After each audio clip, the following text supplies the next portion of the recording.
கர்த்தருடைய பரிசுத்த நாமத்துக்கு ஸ்தோத்திரம். என் பேர் மணிமேகலா, மயிலாப்பூரில் இருக்கேன். என் மகள் பேர் அஜிதா.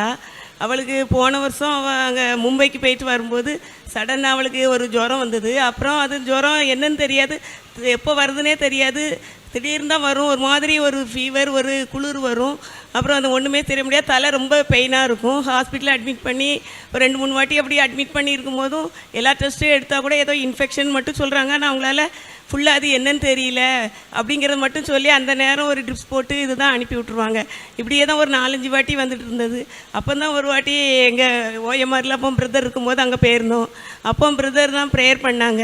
நல்லா ப்ரேயர் பண்ணி அவளுக்குள்ள நிறையா கட்டுகள் இருக்குதுன்னு சொல்லி அந்த கட்டுகள்லேருந்து அவங்க ஜெபிச்ச பிறகு தான் அவளுக்கு ஒரு பூர்ண சுகம் கர்த்தர் கொடுத்தாங்க. அதற்காக ஆண்டவர் அதிகமாக நன்றி செலுத்துகிறேன். எங்களுக்கு பிரதரை பற்றி தெரியாது. அப்போ அங்கே போயிருக்கும் போது தான் அப்போ அவங்க ஜெபிச்சாங்க. அன்றைக்கி அந்த ஆண்டோடைய கிருபையினால் அன்றைக்கி அந்த பிரதர் அங்கே இருந்திருந்தாங்க. ஆண்டோடைய கிருபையினால் ஒரு சகோதரி சொன்னாங்கன்னு சொல்லி தான் நாங்கள் போனோம். அப்போ அவங்க ஜெபிச்சதுனால கர்த்தர் ஒரு சுகத்தை கொடுத்தாங்க.